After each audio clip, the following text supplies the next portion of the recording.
parce que, en fait, les probabilités, bon, avant, il n'y avait pas vraiment un consensus, une théorie bien fondée, les années 1500, 1600, et même avec les grands mathématiciens comme Euler, avec le Cardon, Leibniz, ils faisaient des probabilités, mais il n'y avait pas de la théorie commune qui est acceptée, adoptée par tout le monde.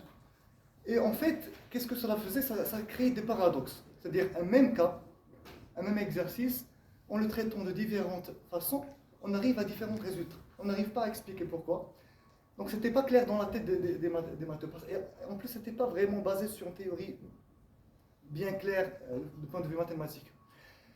Et c'est en 1930 que le mathématicien russe Kolmogorov a pu fonder une théorie de probabilité, la théorie moderne des probabilités, qui est maintenant adoptée, qui a été adoptée après, donc, après les discussions jusqu'à 1950, c'était vraiment la théorie à suivre en probabilité. Et comment il a réussi à créer cette théorie-là? C'est en mergeant entre la théorie de la mesure, donc c'était les 1890-1900, donc théorie des ensembles mesurables, les ensembles négligeables avec Borel, et la mesure, la notion de mesure et d'intégrale de Lebesgue. Et voilà, donc il a créé cette théorie très jolie de probabilité, qui est maintenant adoptée et qui a permis de résoudre presque tous les paradoxes qu'il y avait à l'époque. Pour moi, l'objectif pour moi de donner ce cours-là, c'est de vous montrer la beauté de la théorie, de vous motiver par rapport les études théoriques, plus ou moins. C'est-à-dire que bon, les écoles d'ingénieurs, généralement, on préfère tout ce qui est application, programmation, des solutions rapides à utiliser. Mais en fait, si on néglige ce côté théorique, on rate beaucoup de choses. Parce que même mon travail, le domaine de l'IA, que ce soit par rapport à la thèse ou là, par rapport aux derniers algorithmes qu'on utilise pour le monde du travail, si on n'a pas la maîtrise théorique ou l'aisance à lire des articles scientifiques, on se retrouve vite bloqué. Donc vraiment, essayer de cultiver voilà, l'intérêt de lire des choses plus théoriques, etc. Et de ne pas rester juste bloqué l'interface, l'utilisation simple. Et justement, avec de Monte Carlo et de la méthode de Monte Carlo, donc c'est quoi le cas, c'est quoi le contexte historique de la méthode? C'est que les années 1940 et quelques, il y avait quoi déjà? Il y avait la seconde Guerre mondiale. Et donc les États-Unis, en collaboration avec le Canada et d'autres pays, le projet Manhattan. Et le projet Manhattan, la construction de la bombe nucléaire. Et parmi les ingénieurs qui travaillaient, il y avait un matheux. Et donc, lui, il connaissait la théorie de probabilité, il connaissait la loi des grands nombres. La loi des grands nombres, c'était en 1930. Et donc, il a pu faire le lien, parce que, en fait, la bombe nucléaire, basée sur la fission nucléaire, comment elle marche? Donc, vous avez un atome d'uranium, vous le bombardez avec un neutron, vous lui lancez un neutron, et l'uranium, il se divise. Et en se divisant, il va émettre de l'énergie. Et avec le neutron qui a causé la fission, lui-même, il va se diviser en différents neutrons. Il met un neutron où le gars, il va être aspiré. Donc, on va avoir 0 neutron. S'il est aspiré, ça s'arrête. S'il est divisé, chaque neutron, il va lui-même diviser d'autres atomes d'uranium. Ça va créer encore de l'énergie. Etc., etc. Si dès que le cycle se poursuit, dès que la chaîne se poursuit, si dès que la chaîne est self-sustainable, on va voir la croissance exponentielle en énergie émise, et donc c'est ça la bombe nucléaire. Et donc là, ils essayent d'étudier la géométrie de la bombe, donc la masse d'uranium qu'il faut mettre, la géométrie, pour que ça ne s'arrête pas, pour que ça soit exponentiellement grand. Donc éthiquement, c'est pas bien du tout. Et c'est ça la genèse de la méthode de Monte-Carlo, on n'y peut rien. Et pour arriver à ça, il faut pouvoir estimer la distance moyenne que parcourt un neutron avant d'être absorbé. La distance, pour pouvoir l'estimer, la personne qui connaissait des maths, il s'est inspiré de la loi des grands nombres. Donc, donc la loi des grands nombres, donc on va la voir. C'est des simulations. Il va simuler plusieurs neutrons et il va calculer la distance jusqu'à absorption. Il va prendre la moyenne empirique. Et donc ça, par le théorème des grands nombres, ça va converger vers la distance qu'il veut. Donc voilà, c'est ça à peu près le contexte historique. Donc passons aux choses sérieuses. Une remarque très importante, vraiment, prenez des papiers et un stylo. C'est un cours, pas les prépa. Donc il y aura des démonstrations, il y aura des propriétés. C'est très important de noter pour ne pas être perdu. Et pour pouvoir même suivre avec le TP. Et même comprendre vraiment le pourquoi de la chose.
Alors, méthode de Monte-Carlo, je vais vous donner la définition simple, mais on va voir les notions sous-jacentes en profondeur après. Vous allez voir des notions qui ne sont pas encore définies, mais après on va les définir. Donc, méthode de Monte-Carlo, qu'est-ce que c'est? Donc, on veut estimer une quantité, n. On veut estimer une quantité n, donc la distance que parcourt le neutron avant absorption, ou là, estimer une surface, ou bien estimer le coût d'un projet, ou bien estimer la durée d'un projet. Bref, on veut estimer quelque chose. Si on arrive à écrire n égale l'espérance d'une variable aléatoire x. On va voir après l'espérance, qu'est-ce que c'est la variable aléatoire, qu'est-ce que c'est. Alors, en simulant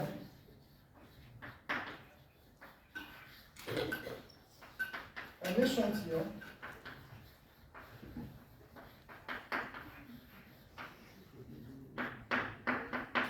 IID, donc indépendant et donc identiquement distribué. Tout ça, on va le voir en détail. Indépendant, identiquement distribué. Donc, XI identiquement distribué, de même loi que X. XI, I de 1 en N. De même loi que X. Alors, une estimation de cette quantité n peut être estimée par la moyenne empirique de l'électricité.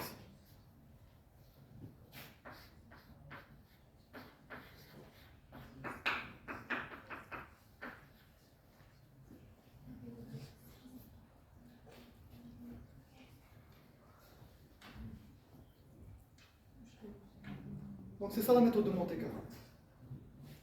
Après, pour comprendre l'espérance, qu'est-ce que c'est qu'une variable aléatoire, qu'est-ce que c'est qu'une loi, on va voir ça plus tard. Je propose qu'on commence par des exemples dès maintenant. Comme ça, vous voyez l'intérêt pratique de la méthode de Monte-Carlo avant de comprendre les détails. Donc, des exemples. Exemple 1, calcul d'une surface.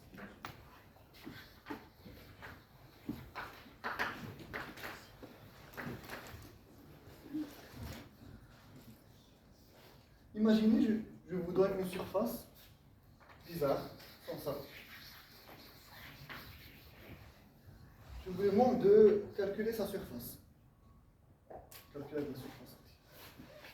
Avec Monte-Carlo, on a une méthode assez simple, très facile à mettre en pratique. C'est qu'on va mettre la surface dans un bounding box, un carré.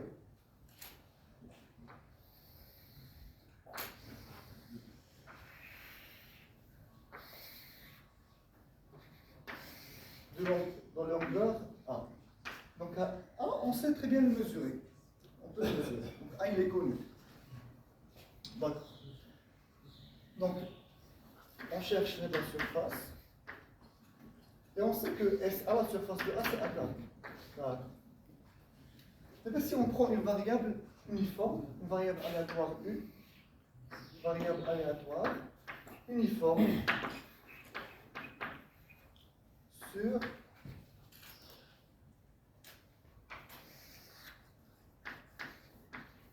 le carré. On va voir qu'est-ce que c'est qu'une variable aléatoire. Vous pouvez très bien avoir une intuition, bâtir l'intuition dès maintenant. Une variable aléatoire, c'est un point aléatoire dans un deux carré. Ça peut être là, ça peut être là, ça peut être là, ça peut être là.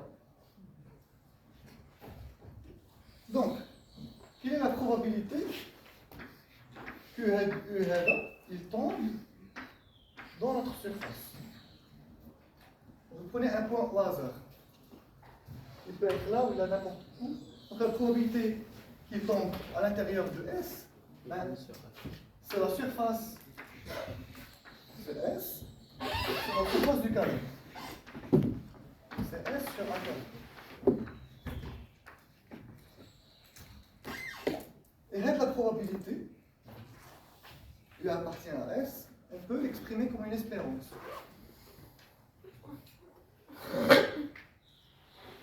Donc, probabilité U appartient à S, c'est l'espérance de l'indicatrice de U appartient à S. Qu'est-ce que c'est que l'indicatrice? Ou indicatrice E appartient à S de oméga, c'est 1 ou 0. Donc 1 dans le cas où U de oméga appartient à S, 0 sinon. On va voir cette propriété, donc, le lien entre la probabilité et l'espérance. On va le voir. Et donc, on a réussi à exprimer la quantité S qu'on essaye d'estimer comme étant A carré fois une espérance. Donc, finalement, comment on va estimer la quantité S? On va se donner un échantillon IID UI. UI U de 1 à N, IID, donc uniforme, sur 0,1 fois 0. Et on va calculer la moyenne empirique de cette chose-là. Donc S, ça va être estimé comme étant A carré fois 1 sur N, somme des 1 UI appartient à S. Et ça, c'est quoi? Donc S sur A carré, I de 1 à N. Donc qu'est-ce que ça représente la quantité? I de 1 à N, indicatrice UI, appartient à S. Quand est-ce qu'elle vaut 1? C'est pour I, tel que I à l'intérieur. Donc c'est le nombre de points qui sont à l'intérieur de S sur le nombre de points total. Voilà. C'est un exemple d'utilisation de Monte Carlo. Un autre exemple, c'est la durée d'un projet. Donc, exemple 2. On a un projet, par exemple, de construction. Et le projet de construction, il est composé de tâches. Par exemple, des tâches administratives pour avoir les papiers, puis les grosses œuvres, puis la finition, par exemple. Donc, et on essaie d'estimer de la durée. Donc, comme une première tâche, T1, qui peut être en parallèle exécutée, une autre tâche T2. Et à la fin, donc on sépare les deux tâches. On sépare les deux tâches laquelle elle va terminer la première. Après la fin de ces deux tâches, on a une troisième tâche T3. Alors, T1, ça peut par exemple suivre une loi uniforme entre 10 jours et 30 jours. C'est-à-dire que la tâche T1, sa durée, ça peut s'étaler sur 10 jours, ou là 11 jours, ou là 12 jours, jusqu'à 30 jours, avec équiprobabilité. T2, la même chose, par exemple, une uniforme entre 15 et 40. Mais ça peut aller de 15 jours à 40 jours. Et T3, par exemple, une uniforme donc de 50 à 60. Donc pour estimer la durée totale, donc la durée totale, D, égale donc le max entre T1 et T2 plus T3.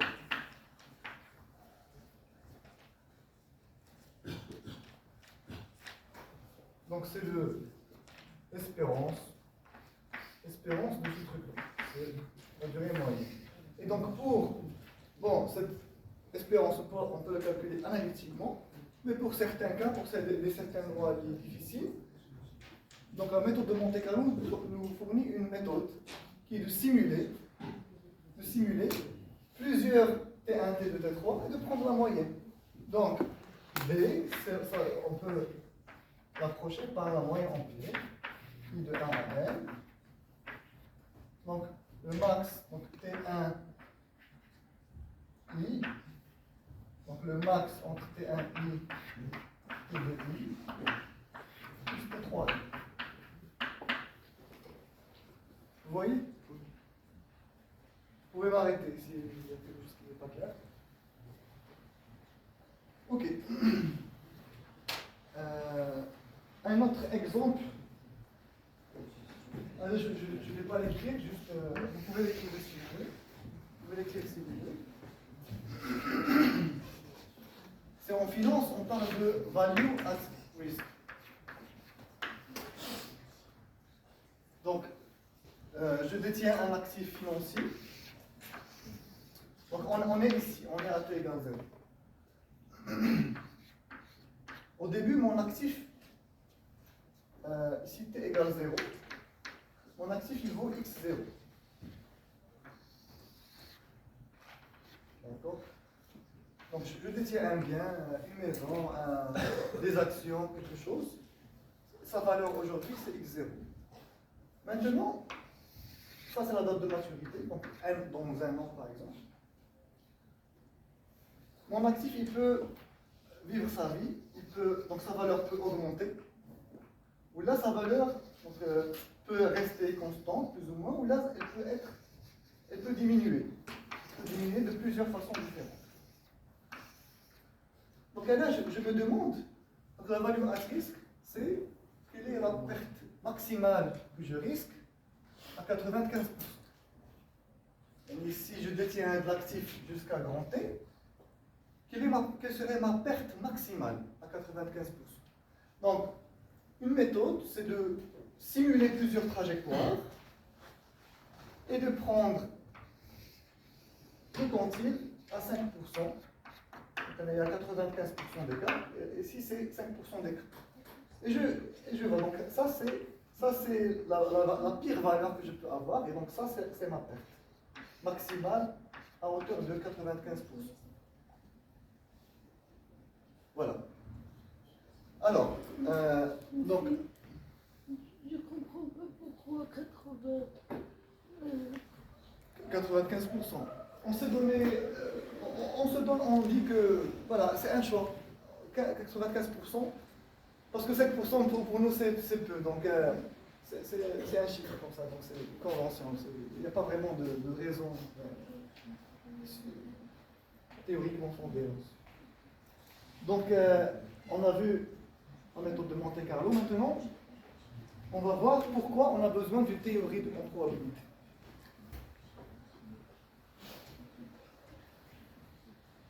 Je vais...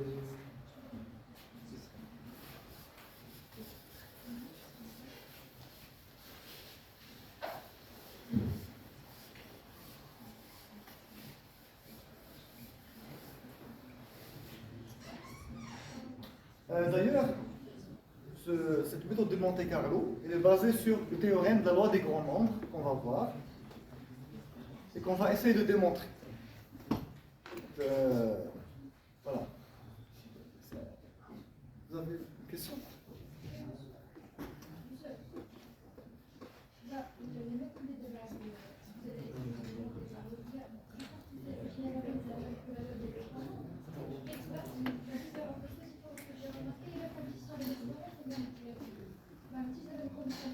La méthode de Monte-Carlo, c'est juste une application de la loi des grands nombres et en utilisant l'informatique. Donc on peut simuler des choses algorithmiquement et donc les mesurer.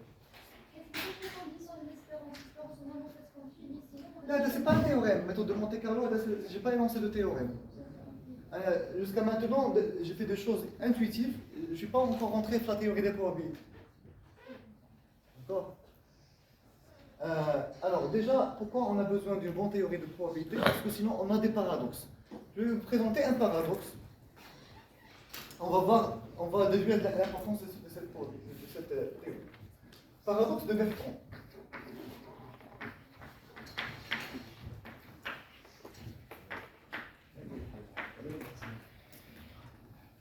Donc on a le cercle, on se donne le cercle unité.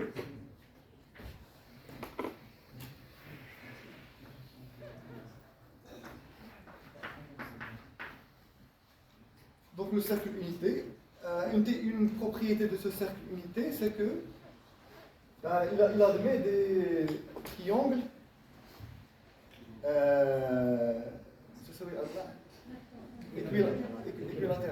équilatéral inscrit. Donc, par exemple, ce triangle-là.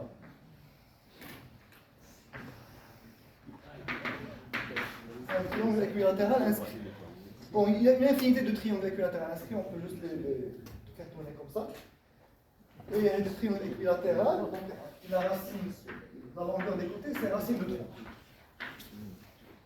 On se pose la question, si je prends une corde au hasard, quelle est la probabilité pour que cette corde soit de longueur plus que racine de 3? Parce que la longueur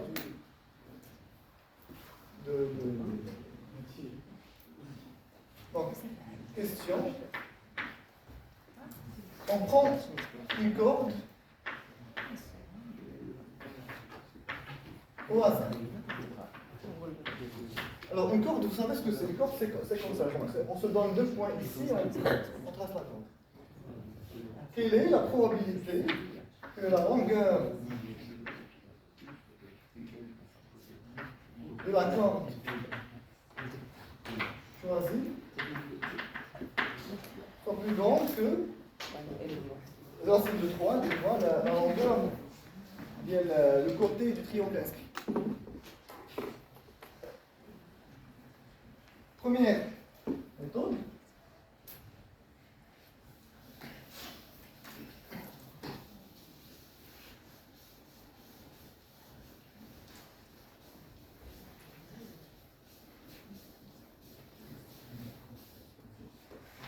Méthode 1.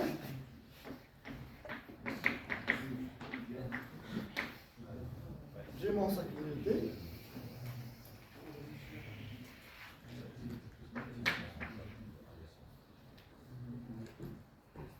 Je choisis au hasard un point. Choisis au hasard un point. Puis, je dessine le triangle équilatéral tel que les points se sont sommés. Voilà. Je dessine ici. Donc, une corde, c'est la donnée de 2 points. J'ai déjà choisi mon point E1. Je l'ai déjà choisi. Demain, je vais choisir mon deuxième point. Et le deuxième point, je peux très bien le choisir ici. Ou là, le choisir ici, ou bien le choisir ici. Si je choisis mon point ici, la longueur de la corde, ça va être inférieur. Si je choisis ici, la longueur de la corde, ça va être supérieur. Si je choisis ici, la longueur de la corde va être inférieure. Donc, dans toute cette zone-là, elle va être inférieure. Donc, elle a de la zone avec probabilité 1 tiers, elle a de la zone avec probabilité 1 tiers, et elle a de la zone avec probabilité 1 tiers. Donc, si je choisis mon U2 ici, la corde elle va être inférieure. Un ailleurs supérieur, un ailleurs inférieur. Et donc, la probabilité pour la corde soit supérieure, c'est 1 tiers. Donc, la probabilité égale 1 tiers. Avec cette méthode. Tout le monde est d'accord? Alors, deuxième méthode. Donc, débat? Ok, deuxième méthode.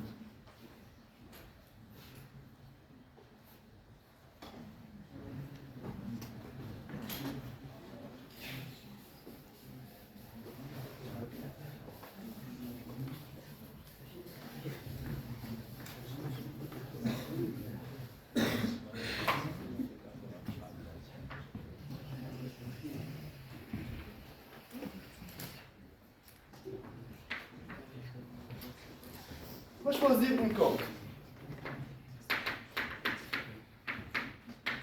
C'est équivalent à quoi? Choisir une direction. D'accord. On va choisir une direction.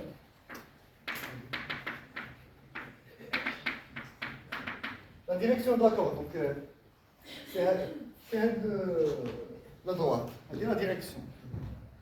Par exemple, cette corde-là, sa direction, c'est cette droite-là. N'importe quelle droite qui est par là. Donc, tout d'abord, on choisit la direction.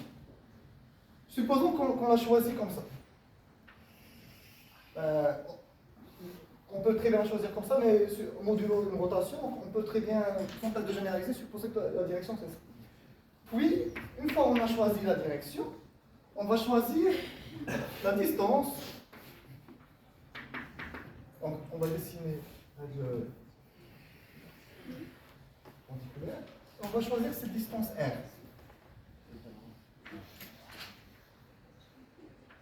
Et on va dessiner notre corde. Si on choisit une autre distance R2, on aura une deuxième corde comme ça. Donc d'abord on choisit la direction. Donc on a choisi cette direction. C'est bon, la direction est fixée.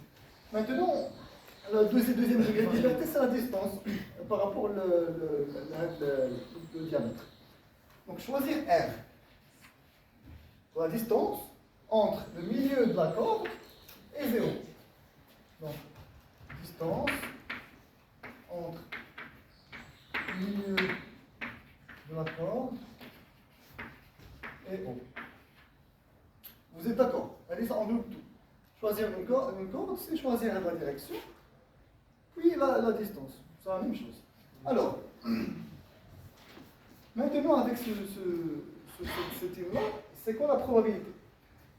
Il est où mon triangle inscrit? Un triangle inscrit, il est là. On va où le triangle inscrit?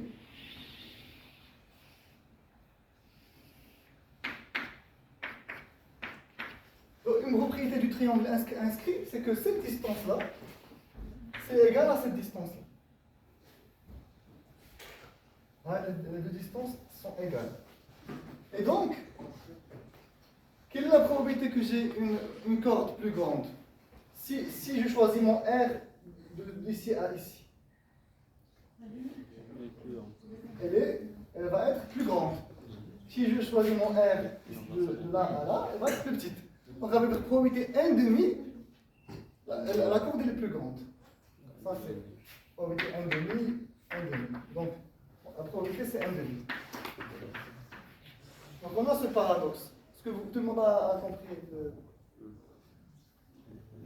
Alors, choisir une corde, c'est choisir d'abord une direction. Par exemple, vous avez choisi cette direction-là. Bon, sans perdre de généralité, on peut toujours la retourner, la schématiser comme cette direction. Juste pour dessiner plus facilement, j'ai choisi cette direction-là. Une fois la direction elle est fixée, il reste de combien ma corde s'éloigne de haut. Donc par exemple, si je choisis ma corde ici, c'est ça la distance. Si je choisis ma corde ici, c'est ça la distance. Donc je joue sur R. R, je peux l'augmenter ou le diminuer. Alors, le triangle équilatéral inscrit. Une propriété d'ILO, c'est que cette distance-là, c'est égal à cette distance. Et donc, si je choisis mon R dans cet intervalle, j'aurai plus grand. Si je choisis mon R dans cet intervalle, j'aurai la longueur de la corde est plus petite. J'ai une probabilité 1,5 de choisir R ici, une probabilité 1,5 de choisir R ici. Voilà.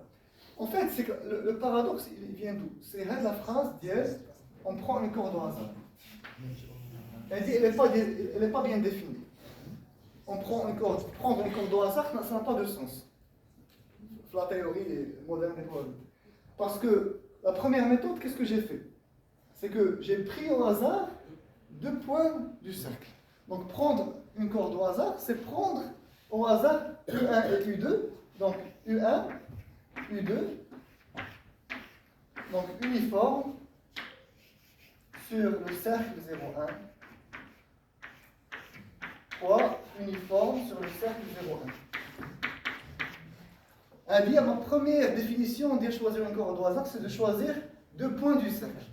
Ma deuxième ma deuxième méthode de dire choisir une corde au hasard, c'est de choisir une direction θ, la direction de la corde. Donc θ, choisir θ et R. θ, une uniforme de 0 à π. Donc la direction, je peux la choisir de 0 jusqu'à π.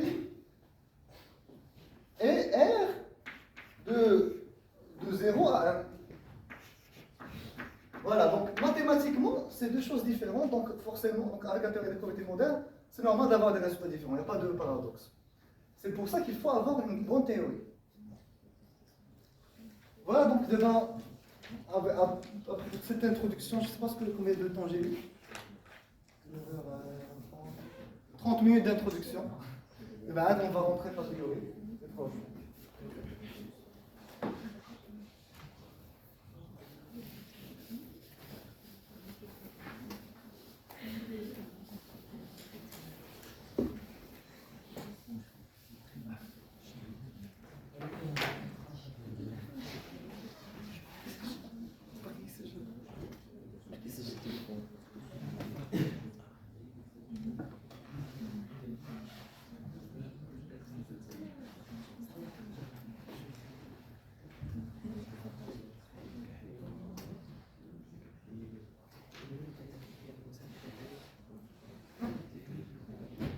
Alors, définition.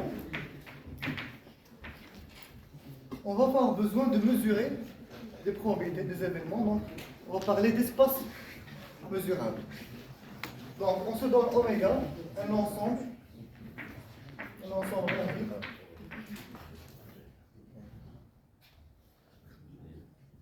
Et F, une tribu sur oméga. Alors, qu'est-ce que c'est qu'une tribu? C'est-à-dire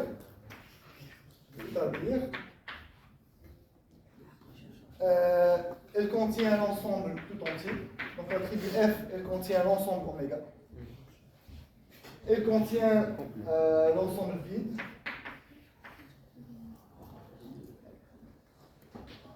Et quel que soit A dans F, si A est un événement dans F, alors le complémentaire de A, qui va oméga moins A, il est également dans F.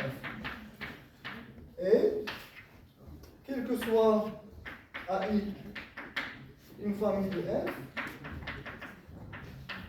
une famille dénombrable,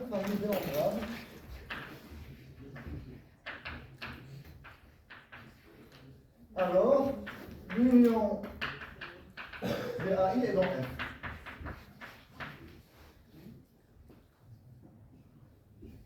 Alors pourquoi cette définition-là? Donc, je vous laisse l'écrire d'abord. Donc une tribu sur oméga, elle contient l'ensemble tout entier, elle contient le vide. Si A appartient à F, le complémentaire de A appartient à F, est stable par union dénombrable. Si A1, A2, AN appartient à F, alors l'union des A, il appartient à F aussi.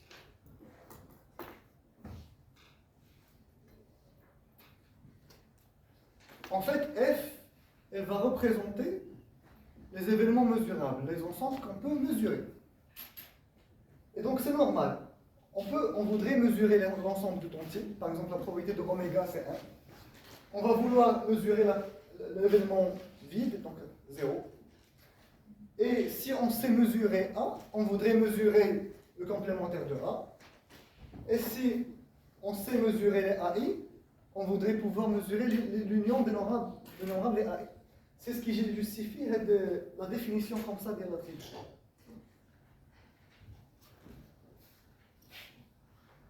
Donc il a dit, et on appelle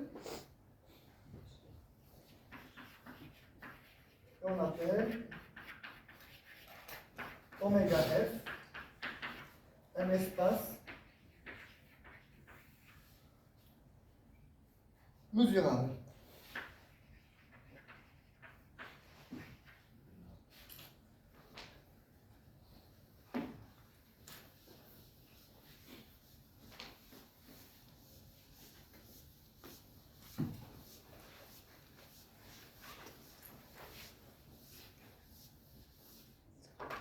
Définition 2, la mesure. Qu'est-ce qu'une mesure?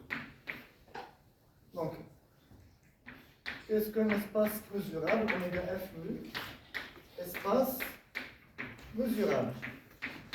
Donc, un espace non mesurable, c'est un espace mesuré, je pense. Mesuré.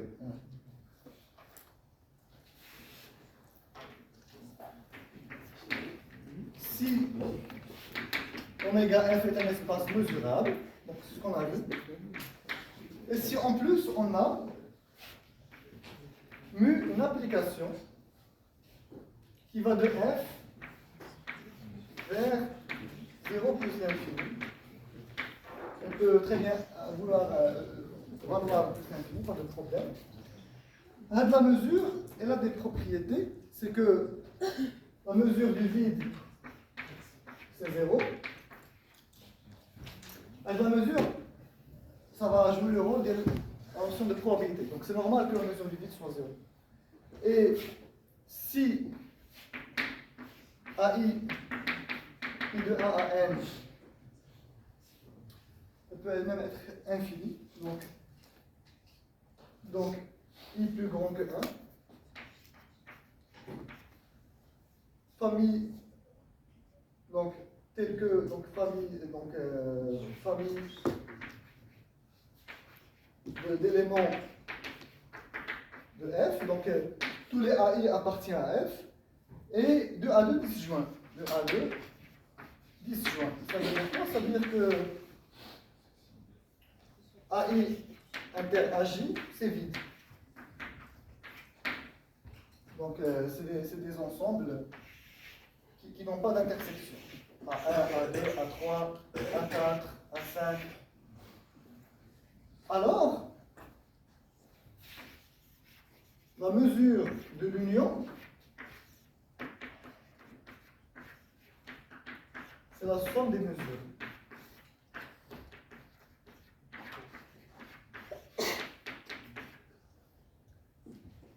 normal. Donc, par exemple, une mesure, vous mesurez quelque chose.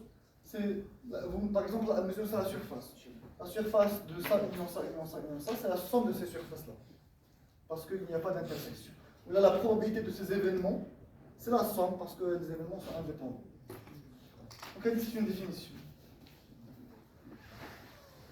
Exercice. À faire maintenant.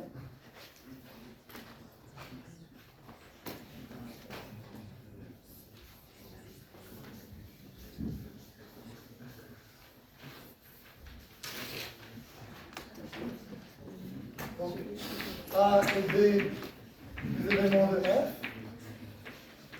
montrer que mu de A union B, donc pas forcément d'intersection vite, mu de A union B, c'est mu de A, plus mu de B, moins mu de A inter B.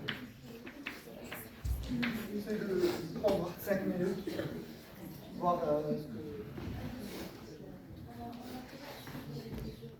Vous avez déjà fait le... Ah, d'accord.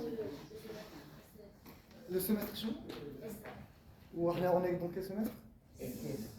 Vous n'avez pas oublié en cours de route? D'accord, très bien. Donc, c'est des choses que vous avez déjà vues. On a fait la théorie dans le cadre du cadre. Ah, d'accord. Vous avez fait... Vous voulez quoi exactement faire théorie de la mesure? Non, on était initié à la notion de tribu. Mesure variable aléatoire? Non. D'accord. D'accord, donc... Mais essayez quand même de... Donc, au lieu de 5 minutes, prenez juste 2 minutes pour faire ça. Mais c'est toujours bien de revoir la chose. Ça ne peut qu'apporter des plus.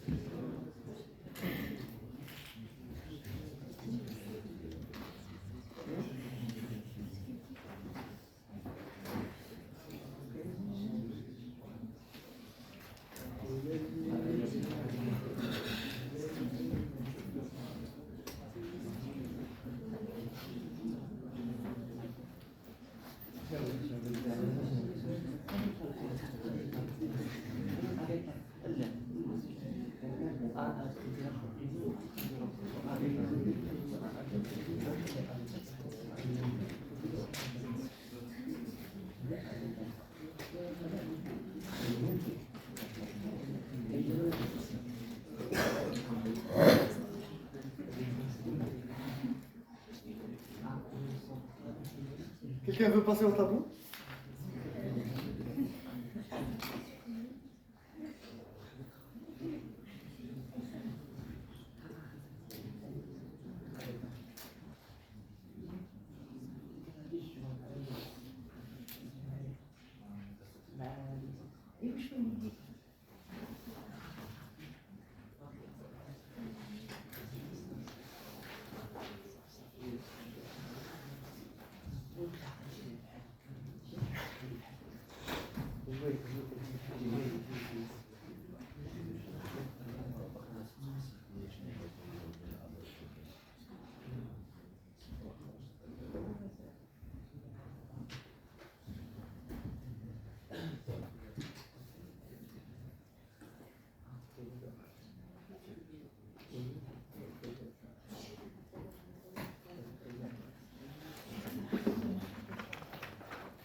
Quelqu'un veut passer ou là on le fait ensemble?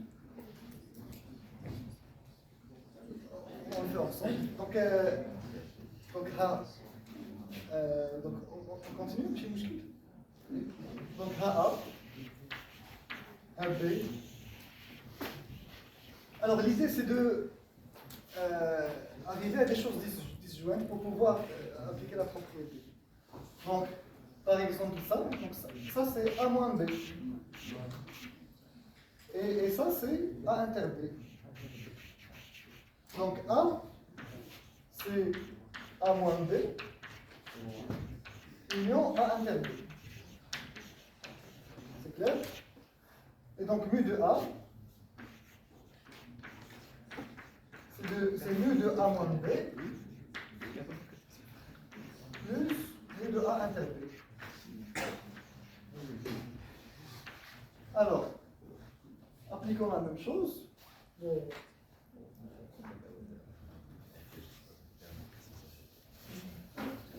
Par rapport à union B, eh ben A union B. Donc A union B, si on essaie de l'écrire avec des choses disjointes, donc A union B, c'est A moins B union B. C'est A moins B union B. Donc A union B, donc on prend ça et on prend ça, donc c'est disjoint. Donc mu de A union B, c'est mu de A moins B plus mu de B, car ils sont disjoints. Et donc, mu de A moins B, c'est le mu de A moins mu de A inter B, donc ça, c'est mu de A moins mu de A inter B plus mu de B. Donc ça, c'est mu de A union B.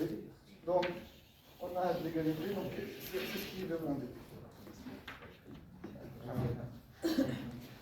D'accord?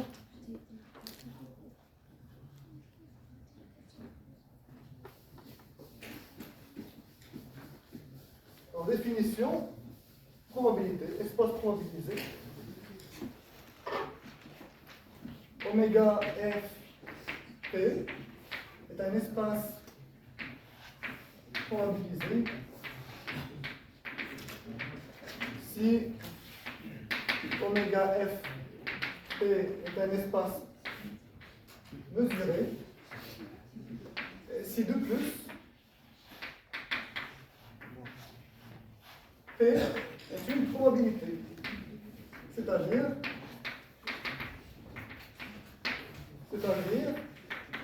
probabilité de oméga égale 1. Donc la masse totale c'est 1. C'est ça la probabilité. C'est une mesure de masse égale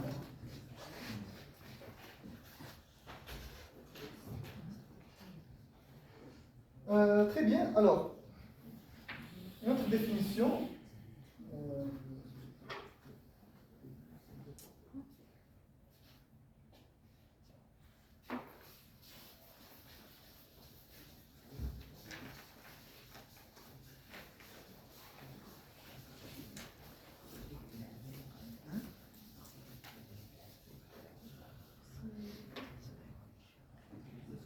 On va travailler avec des variables aléatoires réelles.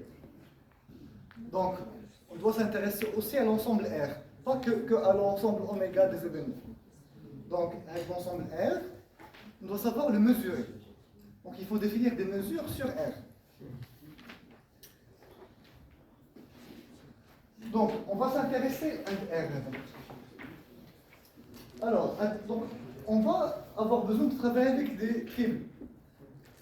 Donc, on va définir la tribu, qui est la tribu classique. Bon, c'est la tribu borélienne. Voilà, c'est la tribu classique de R.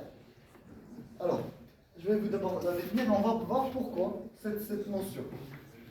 La tribu borélienne de R.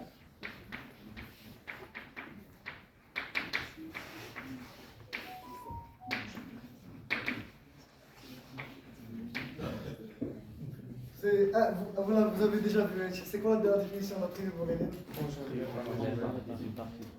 Voilà, c'est la plus petite tribu. Voilà, c'est complètement les ouverts, donc c'est la tribu engendrée par les ouverts. Est-ce que vous avez déjà demandé pourquoi être la définition? Pourquoi on a besoin? Pourquoi pas ne pas juste travailler avec la tribu complète, l'ensemble des parties de R?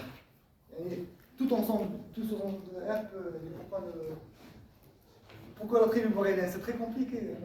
C'est quoi l'intérêt? En fait, c'est une tribu minimale. Parce que on sait mesurer les intervalles, parce qu'on a un intervalle AB. Sa mesure, c'est B moins A. Donc si on a un intervalle AB union CD, donc c'est B moins A plus D moins C. Donc on sait mesurer les intervalles. Donc, quelle est la tribu minimale engendrée avec les intervalles qu'on sait mesurer. Ben, c'est la tribu borélienne. C'est la plus petite tribu qui contient les ovaires. Et en fait, on ne va pas travailler avec une tribu KMA parce que sinon, si on suppose que on peut définir une mesure, si on suppose qu'on peut étendre la mesure de Lebesgue.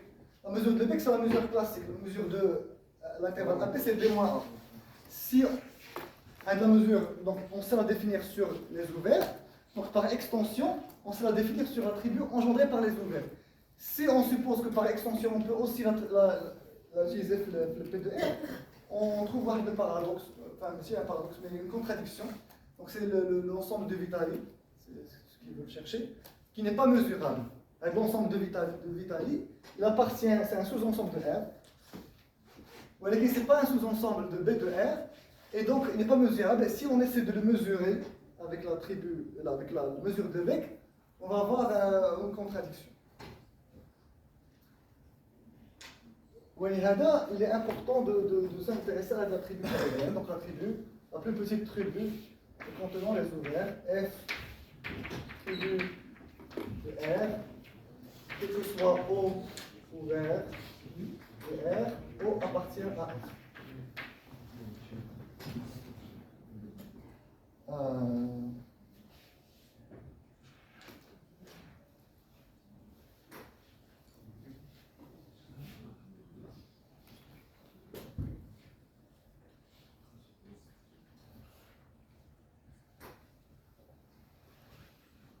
Alors, la mesure de Lebesgue. Définition.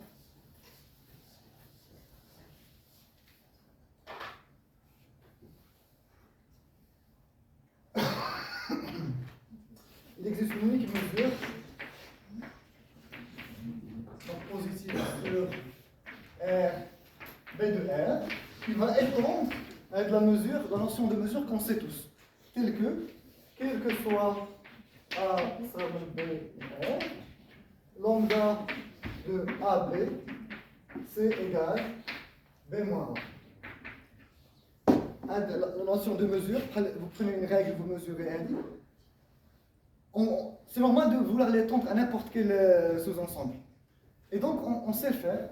Et il y a une extension. Donc, cette même mesure qui a servi à faire cette mesure classique pour mesurer des ensembles bizarres, B de R. Et elle est unique. Donc, il y a une seule façon de mesurer les objets, tel qu'on le sait déjà.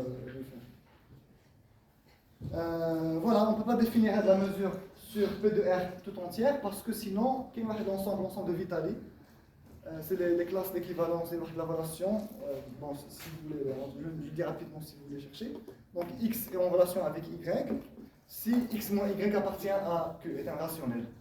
Et donc les classes d'équivalence, la relation, si on prend un représentant, donc si on a donné l'action de choix et on prend un représentant de chaque classe d'équivalence, avec l'ensemble de Vitali, il n'est pas mesurable parce que si on essaie de mesurer, donc lambda si on le nomme A, on essaie de mesurer lambda de A inter 0,1, ben on va trouver que voilà, donc lambda de A différent de lambda de A.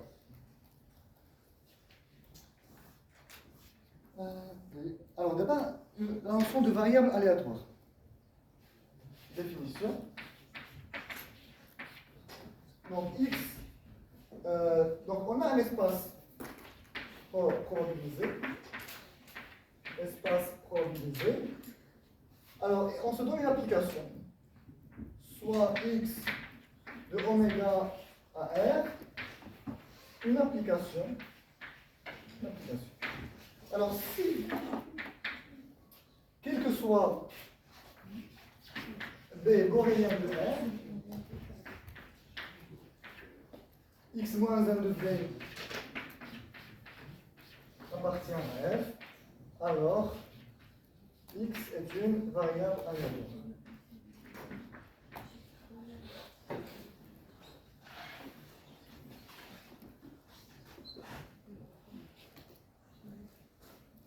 Et si on prend un borélien de cette tribune d'arrivée-là, alors on doit être capable de mesurer l'image inverse.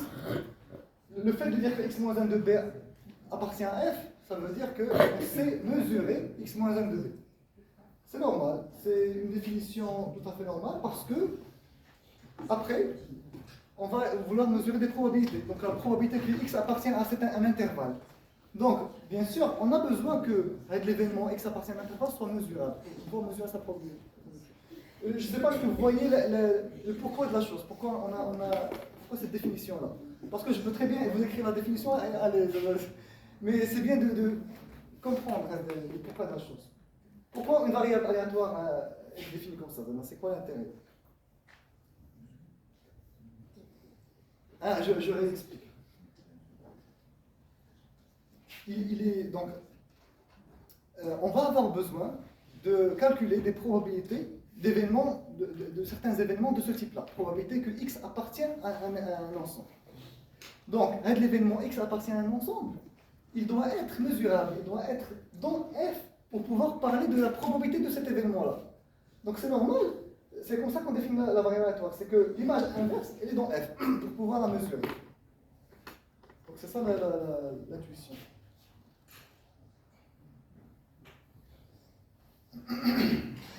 Alors, loi d'une variable aléatoire.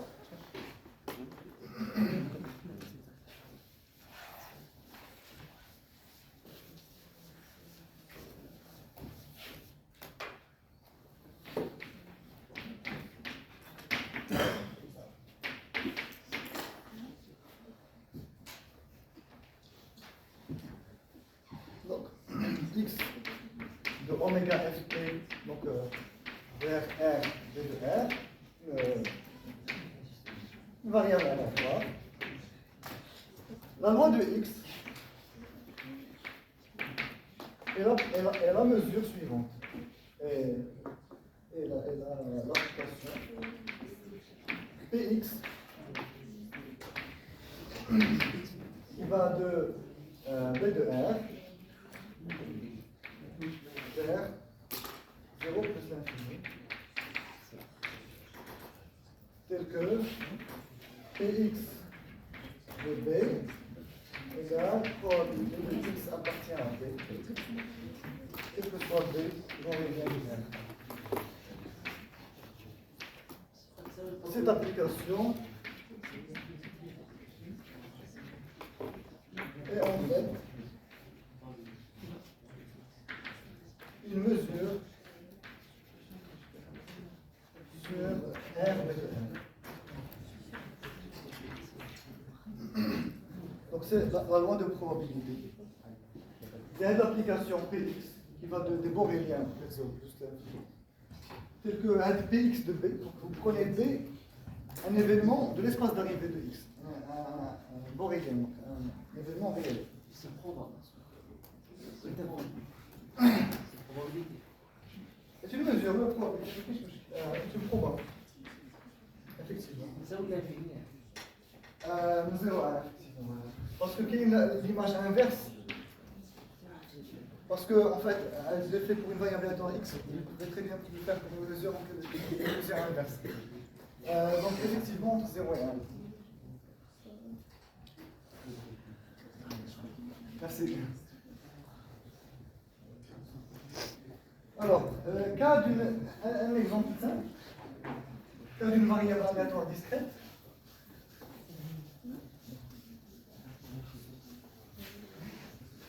C'est bon, le rythme il est faible, il faut accélérer ou accélérer. Parce que je ne sais pas le background. D'accord, donc pour une variable aléatoire discrète, la loi de x, c'est la donnée de probabilité de, par exemple, x de oméga, par exemple, c'est 0, 1, 2. C'est là, donc la loi de x, dans ce cas-là, c'est juste la donnée de p de x égale 0, p de x égale 1, p de x égale 2. Elle dit ça caractérise la loi.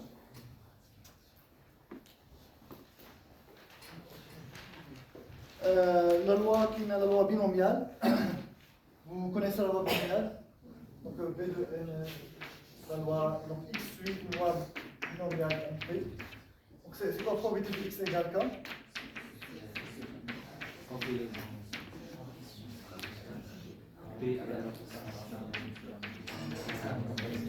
D'accord. Donc elle dit ça représente quoi? Qu'est-ce que ça modélise la probabilité? Une expérience.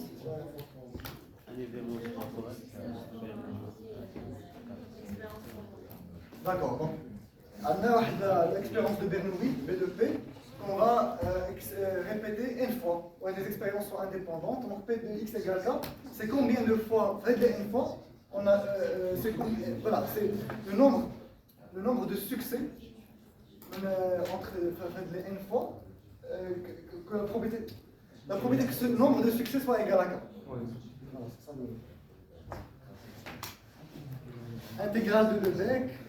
Alors, parce que j'ai besoin de définir la notion d'espérance. Intégrale de Lebesgue, vous avez déjà vu ça, mais c'est bien de rappeler.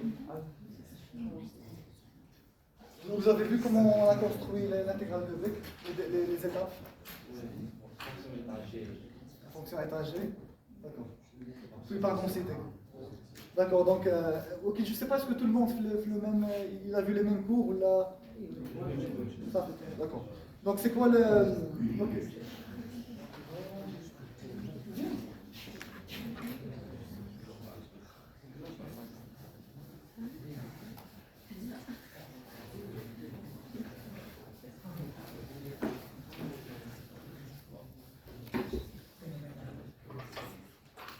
Donc une fonction mesurable f de oméga f b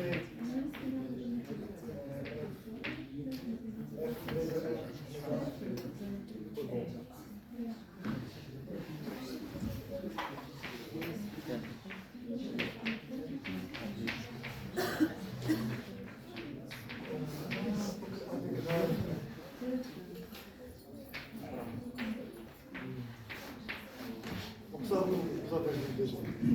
Par exemple, intégrale sur R indicatrice de A et lambda il y a c'est la mesure de A.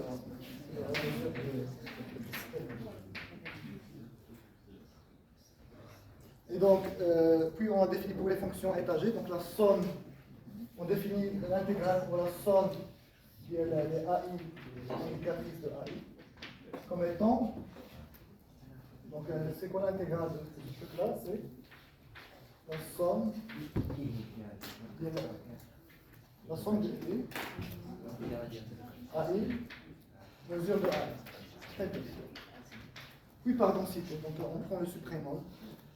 Je l'écris quand même. Donc, et pour toute fonction f, donc intégrale oméga f, dnu, donc c'est le sub de les intégrales f dnu, intégrale de g, tel que g est à g et g inférieur à f.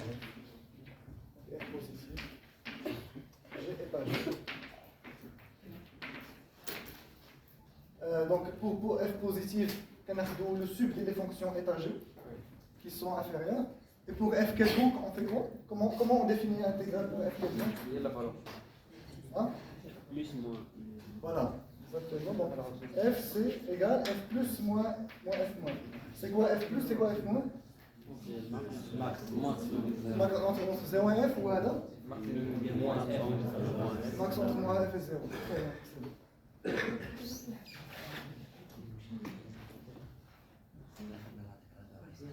Et donc pour une variable aléatoire x, l'espérance de x, c'est l'intégrale contre la mesure de probabilité. Définition. Sinon, la notion d'espérance, vous l'avez déjà vue là? L'espérance. Ah, d'accord.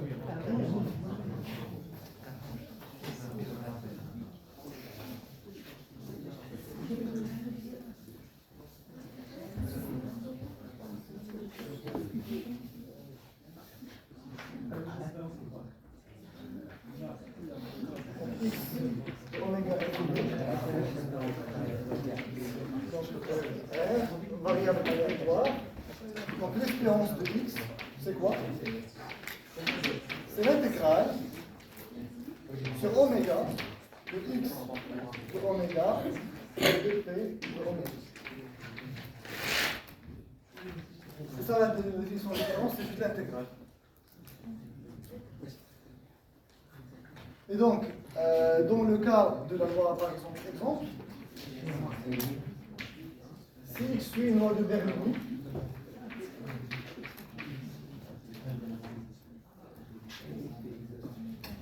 donc E de x, c'est quoi?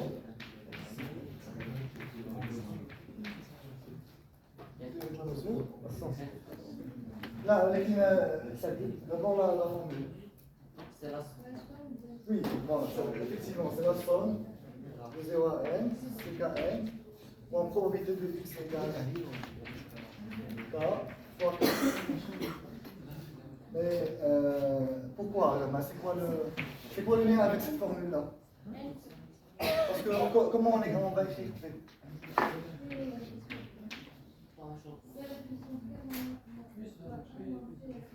Bien, donc c'est somme CKN PK inventaire qui débat c'est une mesure. N moins K de 0 à N fois mesure de comptage K. Vous avez vu la mesure de comptage? D'accord. Donc voilà. Et donc, lorsqu'on essaie de mesurer l'intégrale faisez l'exercice, faites l'exercice. Je trouve le lien de la définition d'espérance. Utilisez la définition de la probabilité de la loi normale et pour aboutir à la formule que vous connaissez depuis les prétends. Binomial. Juste pour jouer un petit peu avec les intégrales, parce que c'est la première fois que vous voyez l'espérance faire de la forme. N'est-ce pas? Elle est discrète. Ah, vous l'avez déjà fait le cas continu.